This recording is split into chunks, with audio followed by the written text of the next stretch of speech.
And it's a new day and a new start. तो आज पड़ता है Monday 9th of December 2024।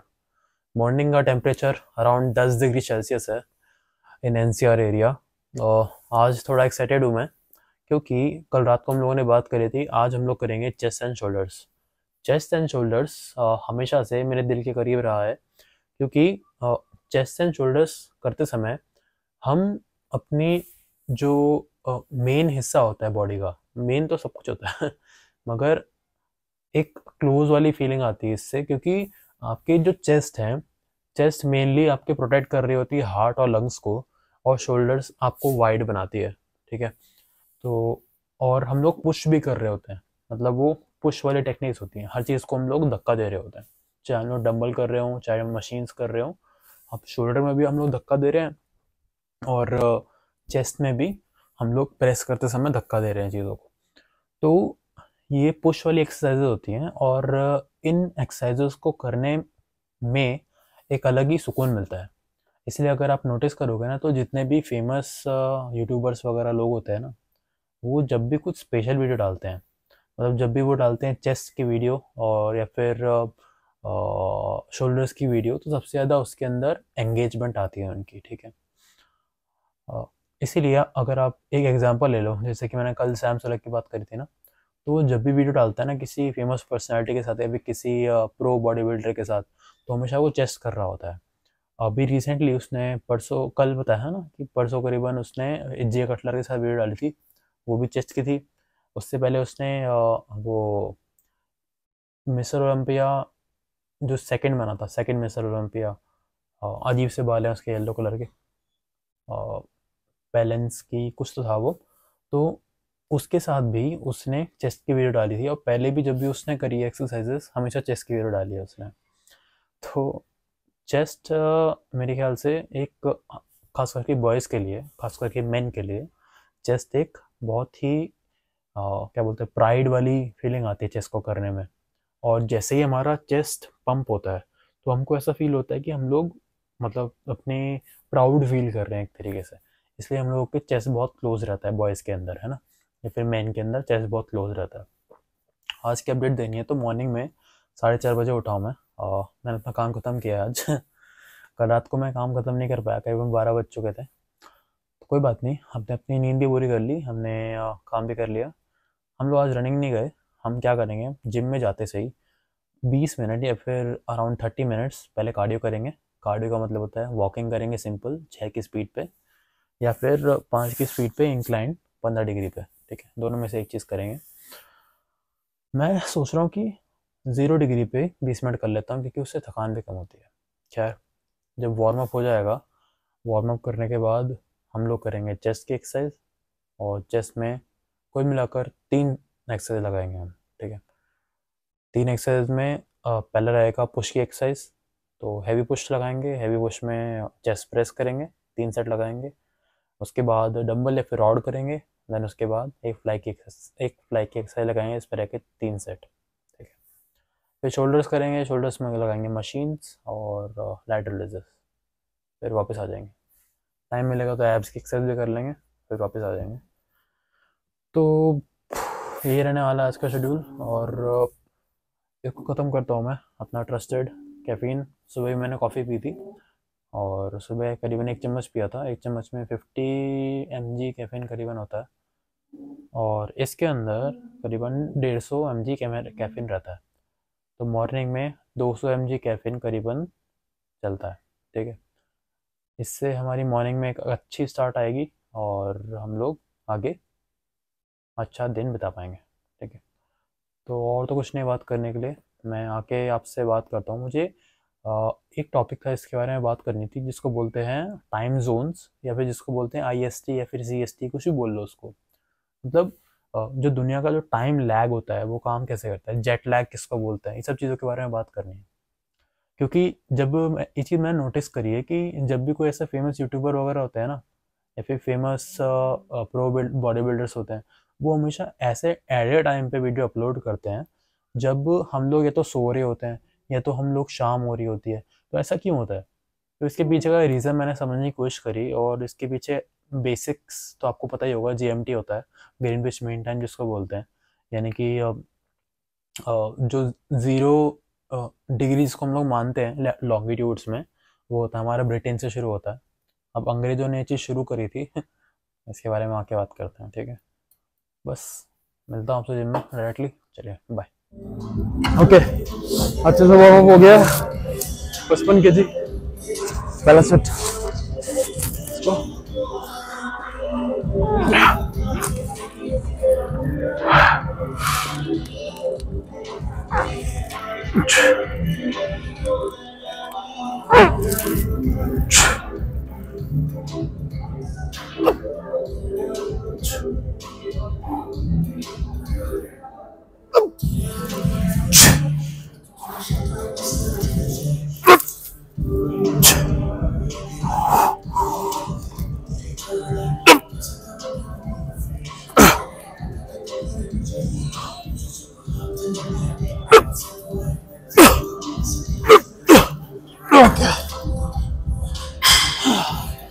Same wait पे लगाते हैं कॉन्सेप्ट।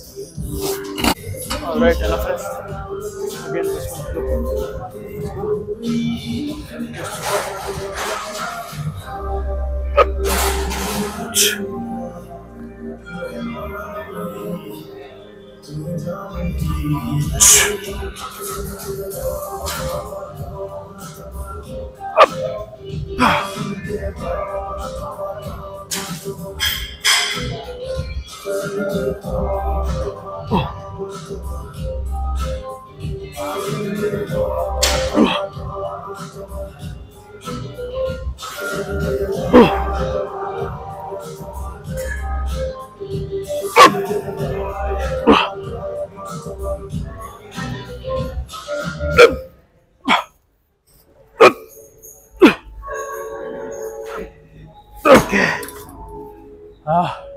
एक और सेट करते हैं। 5 किलो बनाते हैं 60 किलो पे।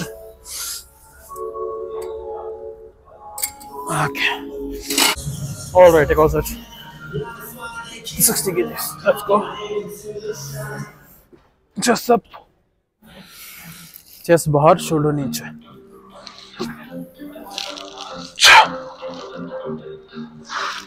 Squeeze and extend.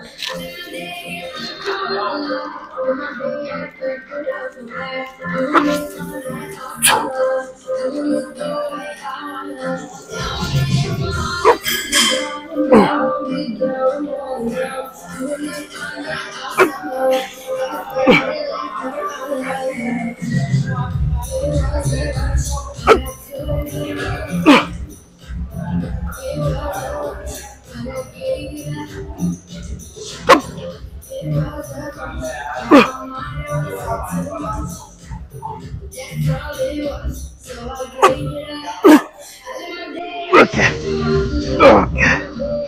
Step 1. Alright.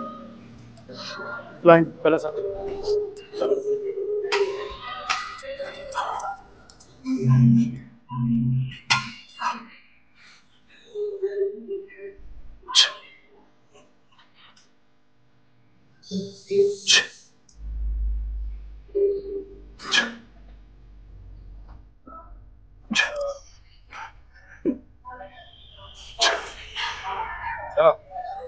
चलो चलो अप, दो और अप अप अप, एक और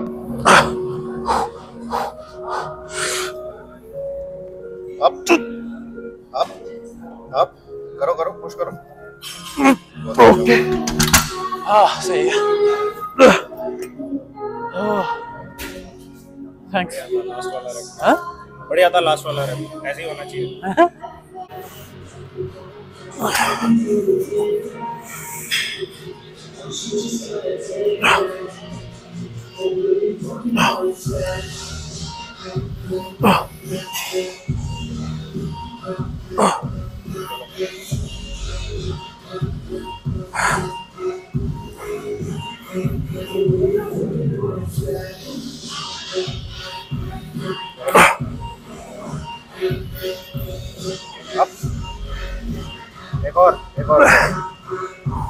नीचे आने दो। ऊपर ले जाना,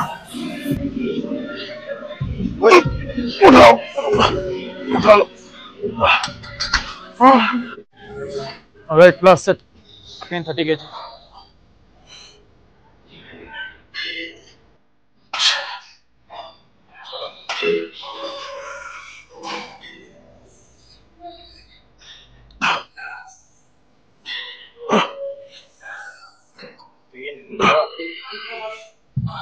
अब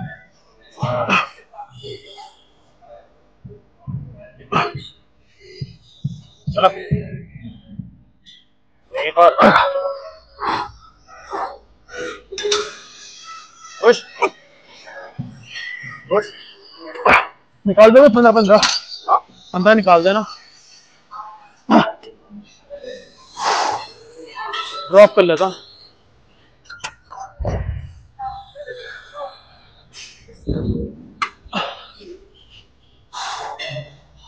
ड्रॉप से take,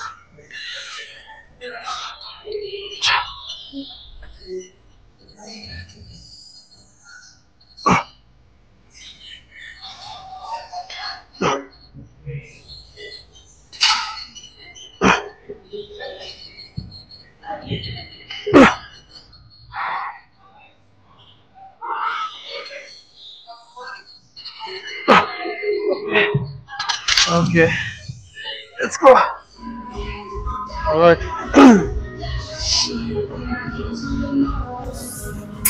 75 kilo, this is the fly, chest support, chest up, back support.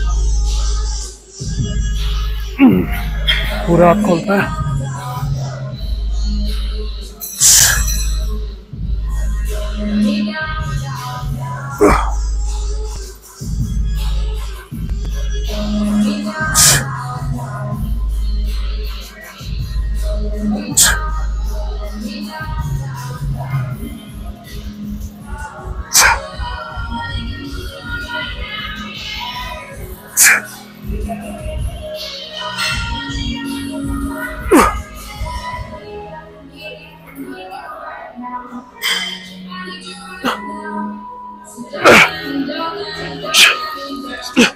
okay, because of same weight.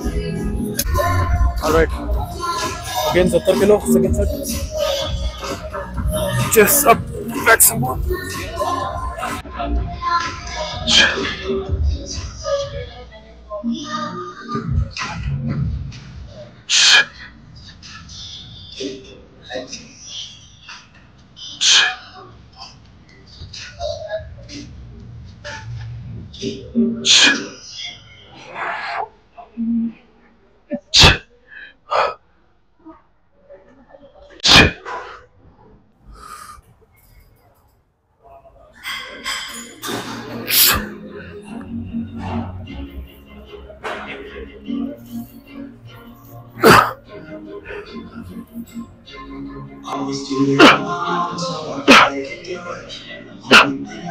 okay, alright, last set, 5 kilo बढ़ाया, 75 kg, back support, chest arch, chest up, let's go.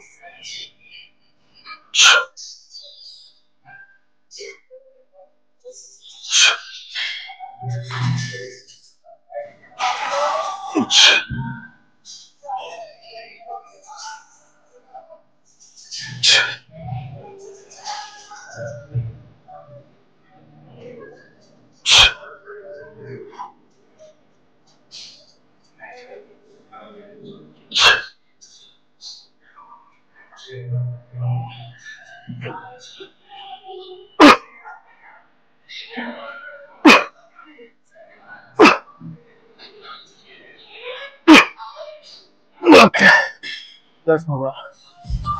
Alright, machine shoulder press.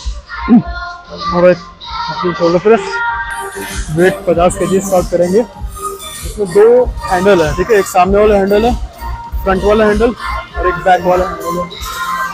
मैंने एक चीज़ notice करी, जब मैं पूरा late के back वाले handle से कर रहा हूँ तो मेरी जो फ्रंट बेल्ट है, फ्रंट बेल्ट पे ज़्यादा आ रहा है, ठीक है, और जब मैं इस वाली ग्रिप से कर रहा हूँ तो मेरे ओवरऑल डेल्ट पे ज़्यादा आ रहा है। फ्रंट डेल्ट भी एक अच्छी खासी विड्थ और डेप्थ देते हैं हमारे शोल्डर्स को, इसीलिए हम क्या करेंगे, 2 सेट बैक वाले से लगाएंगे और 1 सेट मिडल वाले से। बाकी देखते अच्छा लगा तो वैसे करेंगे। स्टार्ट करें? ठीक है जी, ओके। डेप्थ,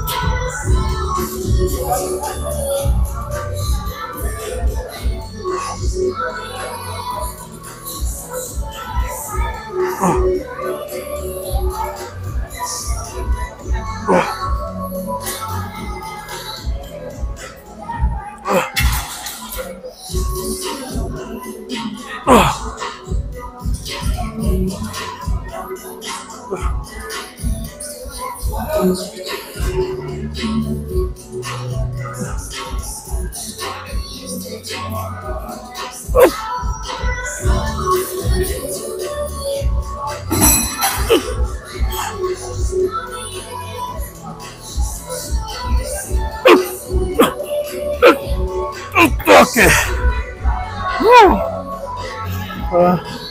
मेरे ख्याल से वेट बढ़ सकता है, 50 से 65 केजी लगाते हैं for the next set. Right, 3.5 minute का वेट, 5 किलो और बढ़ाया, 70 किलो किया मीडियम ग्रिप।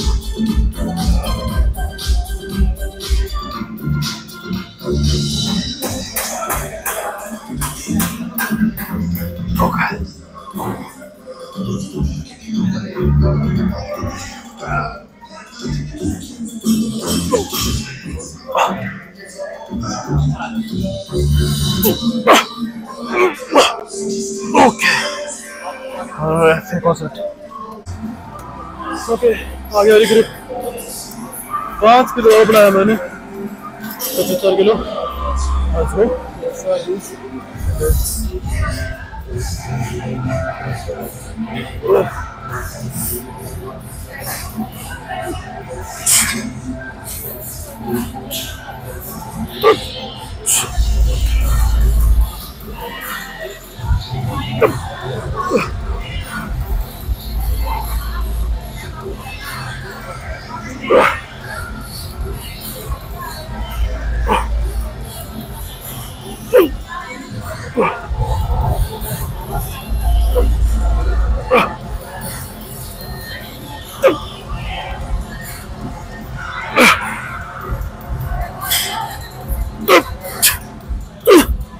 ओके, फिर ड्रॉप करते हैं। Let's go 50।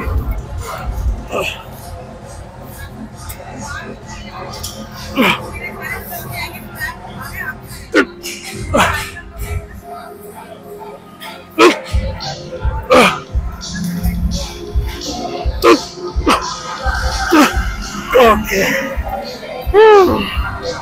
Let's do cycles. Okay, alright, 10 kilo इसको लैटरल रेस, हाइट ऊपर।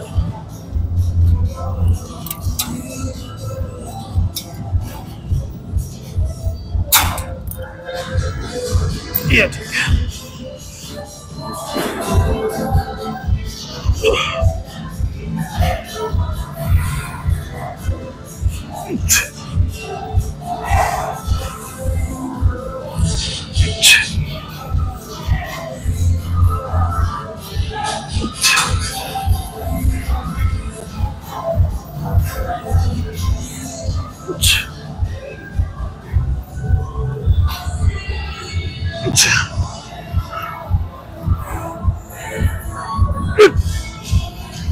Okay.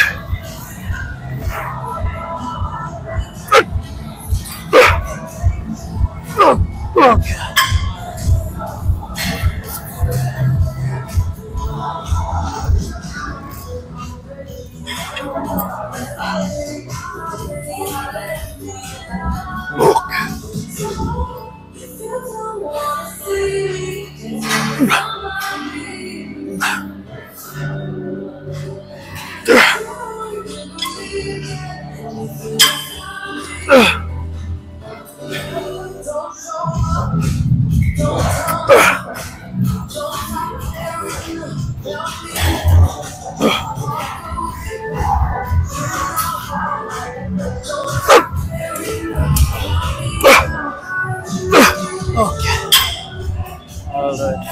same weight. एक और set. Alright, same weight. एक और set.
कम करता है मेरे ख्याल से वेट। छोटी मसल में ज़्यादा वेट की जरूरत नहीं।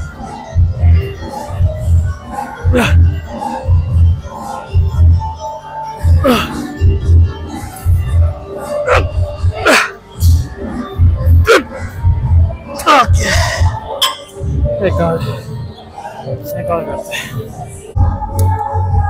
Right enough rest. इसको last set.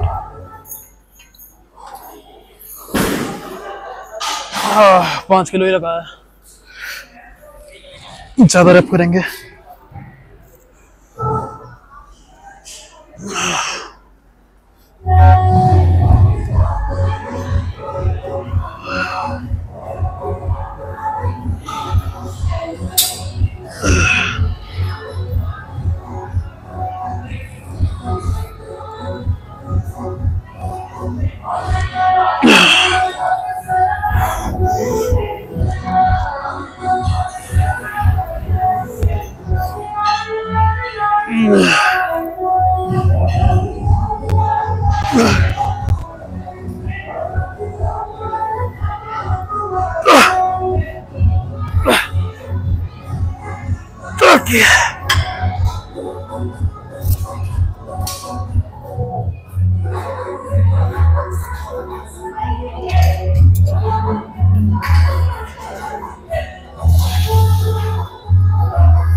Let's flex. All right. खतरनाक पंप। भाई साहब मुझे लगता है ये इस साल खत्म होने से पहले मेरे जो शोल्डर्स है एकदम मस्त बन जाएंगे। ऐसा पंप खतरनाक मेरे ख्याल से शोल्डर मशीन करने की वजह से हुआ है ये। और लैटरल लिफ्ट भी अच्छा किया हमने। खैर देखते हैं।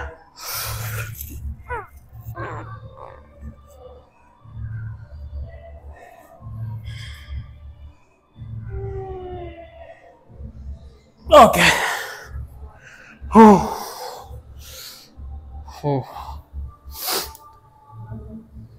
चेस्ट में हमने मशीन प्रेस करके सही किया। हाँ थोड़ा प्रेस करते हैं।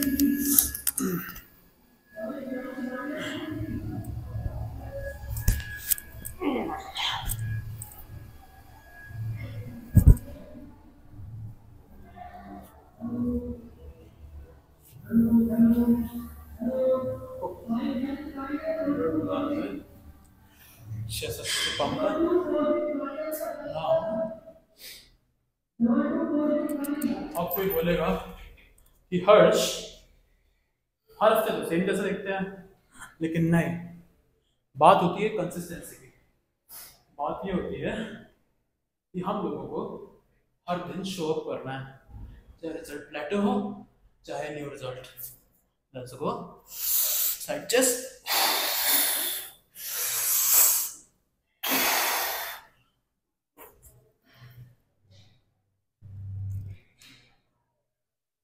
ओ भाई,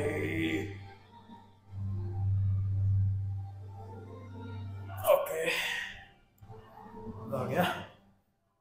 ओके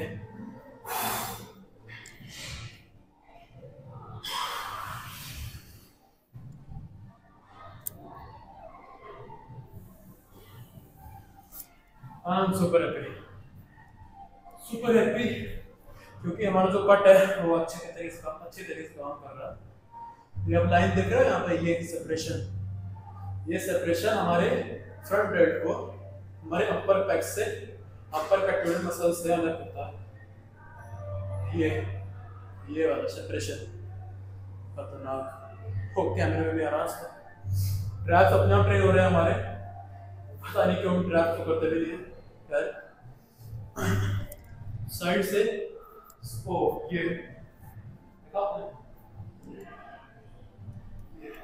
ये वाली जो मसल है, ये this is side trap. Okay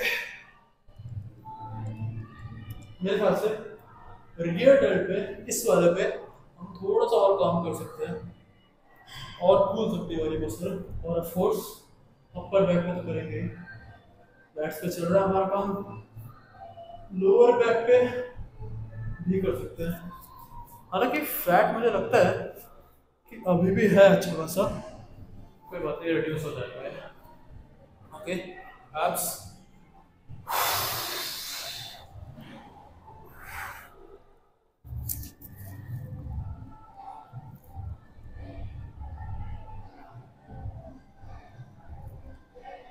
okay एक समय के बाद ज्यादा बैच करते हैं ना तो क्रैम्प आ जाता है।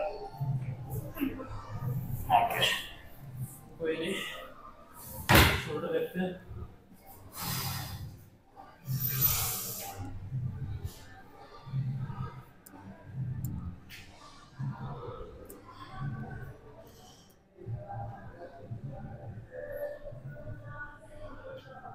ओके भाई, इतना मजा मुझे इस साल के चेस में शायद कभी नहीं आया हो। प्रोबेबली इसका रीजन ये है कि हम लोग एक अच्छी प्लानिंग से गए थे। हमने शुरू में चेस प्रेस की जो मशीन है ना उसको मार के सही काम किया, और मेरे ख्याल से हमने आज स्मिथ मशीन नहीं लगाई ना, तो स्मिथ मशीन ना लगाने की वजह से हमारे मन में एक डर था कि हो सकता है कि वो रॉड हमारे ऊपर गिर जाए, मगर शायद वही डर हमारे मसल्स के अंदर जो फाइबर्स है उसको एक्टिवेट, उसको और मजबूत करने में गया है। तो I am happy, I am super happy. Okay थोड़ी सी ठंड हो रही है, तो लेट्स रैप दिस अप, घर पे मिलता है।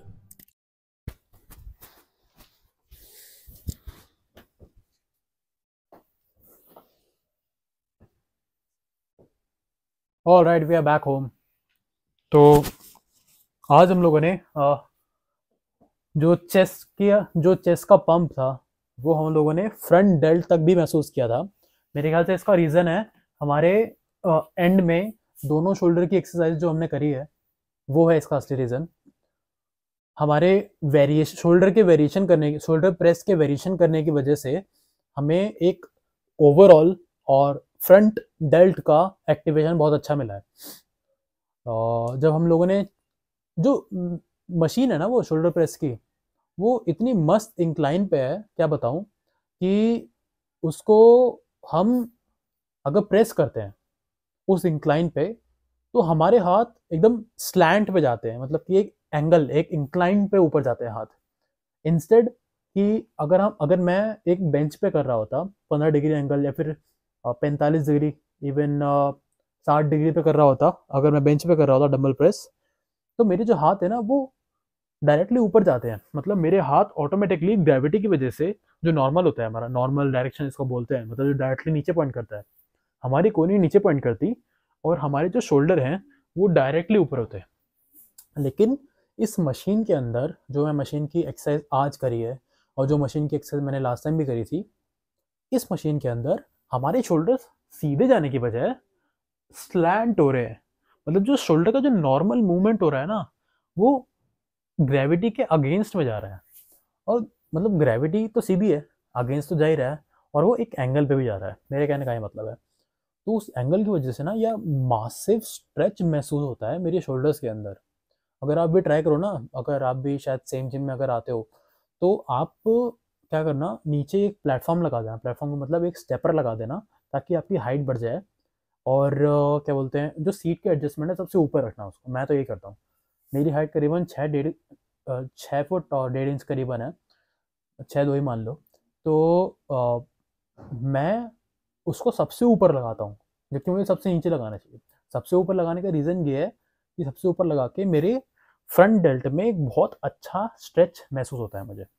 और हाइपरट्रोफी का मतलब यही होता है, अगर आपको एक अच्छा स्ट्रेच मिलेगा तो आपकी अच्छी ग्रोथ होगी। आप किसी भी ट्रेनर से पूछ लीजिए, आपको यही बताएगा, good stretch is equals to good growth, ऐसे करके बोलते हैं, ठीक है। तो ये तो हो गई खैर हमारे शोल्डर्स की बात। चेस्ट भी काफ़ी अच्छी हुई, इसका हमने थोड़ी बहुत बात तो कर ही ली थी, है ना, जब पोजिंग कर रहे थे। Overall very nice day. उसके बाद हम लोगों ने 15 मिनट वॉक करी, और एक ख़ास बात ये करी कि 15 मिनट वॉक करते करते हम लोगों ने अपना टाइम बचाया, और उस समय मैंने अपना जो एडिटिंग का काम होता है वो ख़त्म कर लिया फ़ोन के अंदर ही। तो अब हम क्या करेंगे, नॉर्मल इस वीडियो ख़त्म करेंगे, then we export it and upload it. तो इससे हमारा टाइम थोड़ा बच गया, एंड हमारे स्टेप्स भी हो गए एक तरीके से। तो करीबन कितने 7,000 स्टेप्स हो गए होंगे मेरे अभी तक। मैं देखूँगा एक बार वॉच के अंदर। मुझे बात करनी थी टाइम लैग के ऊपर, और क्यों हमारी जो क्या बोलते हैं, टाइम है, टाइम जो है, एक्चुअली टाइम तो रिलेटिव होता है, मतलब टाइम तो कांस्टेंट होता है, ठीक है, रिलेटिव नहीं होता, तो कांस्टेंट होता है। लेकिन एज ह्यूमन बीइंग्स हमको एक स्टैंडर्ड टाइम मेंटेन करना पड़ेगा, क्योंकि अगर हम मान लेते हैं, अगर हम मानते हैं कि हम लोग इंडिया से यूएसए की तरफ जा रहे हैं, पीछे की तरफ जा रहे हैं वापस, ठीक है, मतलब कि टुवर्ड्स दी वेस्ट वेस्ट जा रहे हैं हम लोग, ठीक है। अगर मान लो हमने पूरी धरती के अंदर एक ही टाइम रखा, मतलब मान लो कि अभी करीबन 9 बज रहे हैं मॉर्निंग के, तो यूएसए में भी मान लेते हैं कि 9 बज रहे हैं, ठीक है। मगर उसमें ये चीज़ हो जाती है कि इंसान, जो इंसान का टाइम का मैनेजमेंट है वो हर एक के लिए अलग अलग हो जाएगा। मान लो कि अभी 9 बज रहे हैं मॉर्निंग के, तो किसी के यहाँ वहाँ दोपहर के 9, मतलब सुबह के 9 बज रहे होंगे, लेकिन उनको ऐसा अपीयर होगा कि शाम हो रही है। तो इस चीज़ को अवॉइड करने के लिए हम लोगों ने टाइम जोन्स डिफाइन किए हैं। टाइम जोन्स डिफाइन कैसे किए, हमने एक पूरी धरती गोल होती है हमारी, मतलब थोड़ी सी एलिप्टिकल है लेकिन गोल मानते हैं, ठीक है। इस गोल को हम लोगों ने लाइन खींची इसके अंदर, ये लॉन्गिट्यूड्स होते हैं, ऐसे लॉन्गिट्यूड्स बहुत सारे हमने खींच दिए, ठीक है। तो कहते हैं कि जो लॉन्गिट्यूड्स होते हैं वो 180 होते हैं, और जो लॉन्गिट्यूडनल लाइन्स होती है वो 181 होती है, ठीक है। तो सॉरी, लॉन्गिट्यूड 179 होते हैं और लॉन्गिट्यूडनल लाइन्स 181 होता है, ठीक है। तो ये थोड़ी बहुत ज्योग्राफी की चीज़ है, आप इग्नोर कर सकते हैं इसको, खैर। मैं क्या कहना चाह रहा हूँ, हम अंग्रेज़ों ने, क्योंकि अंग्रेज मतलब कि ब्रिटिश, है ना, ब्रिटिश ईआईसी हमारी आई थी, ईस्ट इंडिया कंपनी। तो ब्रिटिश ने सबसे पहले इस टाइम को मैनेज करने के लिए सोचा। ऐसा क्यों सोचा, क्योंकि उनकी जो टेरिटरी थी ना वो हर जगह फैली हुई थी। यूएस में भी ब्रिटिश थे, जापान में भी थे, चाइना में भी थे, इंडोनेशिया, इंडिया, हर जगह ब्रिटिश दिख रहे थे आपको, ठीक है। तो मतलब उनकी टेरिटरी ना पूरी फैली हुई थी। तो जब ब्रिटिश यहाँ से अपने किसी और कंट्री में अपने आप फ़ोन लगाते थे या फिर बात करने की कोशिश करते थे, तो उनको एक टाइम डिफरेंस महसूस होता था। तो उन लोगों ने क्या किया, साथ में बैठे वो लोग और भी सारे लीडर्स को लेके आए, और ग्रीनविच एक जगह है, शायद ब्रिटेन में ही है, ग्रीनविच एक जगह है, तो उन्होंने ग्रीनविच के अंदर एक मीटिंग करी, और बोला कि ठीक है हम यहाँ पे मीटिंग कर रहे हैं, हम इसको 0 डिग्री मानेंगे। अगर इस 0 डिग्री से अगर कोई मैं आपको उल्टा दिखा देता हूँ, चलो मैं उल्टा दिखा देता हूँ। अगर कोई ईस्ट की तरफ जाएगा, मेरा तो वेस्ट पड़ रहा है, लेकिन कोई ईस्ट की तरफ जाएगा, आपका ईस्ट पड़ रहा होगा। अगर कोई 0 से ईस्ट की तरफ जाएगा तो उसको टाइम ज़्यादा लगेगा। मतलब कि अगर हम उसको 0 डिग्री मानते हैं तो इंडिया यहाँ पे करीबन 82.5 डिग्री पे, ठीक है। और अगर कोई वेस्ट की तरफ जाएगा यानी कि यूएस की तरफ जाएगा तो वो माइनस में जाएगा टाइम। फॉर एग्जाम्पल इंडिया को हम लोग देखते हैं ना, तो ग्रीन विच से हम लोग 5.5 घंटा आगे रहते हैं, और यूएस करीबन कितना 8.5 घंटा ऐसा कुछ है, कुछ तो है 6.5 घंटे के आसपास ग्रीन विच से पीछे रहता है। तो ये कहा जाता है कि जो लॉन्गिट्यूडनल लाइंस बनाई ना हम लोगों ने, इधर इधर और इधर जितनी भी है 181 लाइंस है, तो इन लॉन्गिट्यूडनल लाइंस में हर लाइन दूसरी लाइन से सिर्फ 1 डिग्री के दूरी पर होती है, और वो 1 डिग्री 4 मिनट कवर करता है। तो 1 डिग्री 4 मिनट यानी कि 15 डिग्री इज इक्वल्स टू 1 घंटा, ठीक है। अब आता है इसमें इंडिया का केस। इंडिया एक स्पेशल कंट्री है, आप सबको तो पता ही है, ठीक है। इंडिया की जो कोऑर्डिनेट्स है ना लॉन्गिट्यूड्स के, वो क्या है 68 हमारे सबसे वेस्ट साइड में यानी कि गुजरात साइड में, और 97 है हमारे सबसे ईस्टर्न साइड में, जहाँ पे ऊपर अरुणाचल प्रदेश की तरफ आता है, ठीक है। सबसे ईस्टर्न साइड में वो है 97। तो 68 माइनस 90 मतलब 97 माइनस 68 कितना होता है 29 डिग्रीज होता है, ठीक है। तो मतलब इंडिया 29 डिग्रीज में फैला हुआ है पूरा, ठीक है। अब इंडिया ने डिसाइड किया भाई हम लोग 29 अलग अलग टाइम जोन तो रख नहीं सकते, क्योंकि अगर किसी ने दिल्ली में बैठ के बोला कि चलो मेरे यहाँ सुबह के 9 बज रहे हैं, तो कोई असम में बैठ के बोलेगा या मेरा तो 10 बज रहे हैं। ऐसा नहीं कर सकते ना, टाइम डिफरेंस हो जाएगा, कोऑर्डिनेट करना बहुत मुश्किल हो जाएगा। और शुरू शुरू में भी इंडिया के अंदर इतने ज़्यादा एजुकेटेड पीपल नहीं थे, तो हर एक को टाइम मैनेज करना, टाइम बताना, जो घड़ी पर नहीं पढ़नी भी नहीं आती तो टाइम कैसे मैनेज करेगा इंसान, है ना। तो इंडिया ने डिसाइड किया ये 68 और 97 इसके बीचों बीच कितना होता है 29 डिग्रीज होता है ना, 29 का हाफ 14.5 डिग्री। तो 68 प्लस 14.5 82.5, 97 माइनस 14.5 82.5। तो हम लोगों ने 82.5 को अपनी क्या बोलते हैं टाइम बोलते हैं ना, टाइम लाइन, टाइम जोन, तो उसको मान लिया। अभी जो टाइम जोन है ना, ये कुछ राज्यों से गुजरता है, तो यूपी से गुजरता है, उड़ीसा से, छत्तीसगढ़ से, एमपी से और आंध्र प्रदेश से, ठीक है। तो बात ये है, मेरे कहने का मतलब ये है कि जब इंडिया में आ, आ, शाम के 5:30 बज रहे होते हैं ना, तब यूके में 12 बज रहे होते हैं दोपहर के, और यूएस में उससे भी पहले का बज रहा होता है।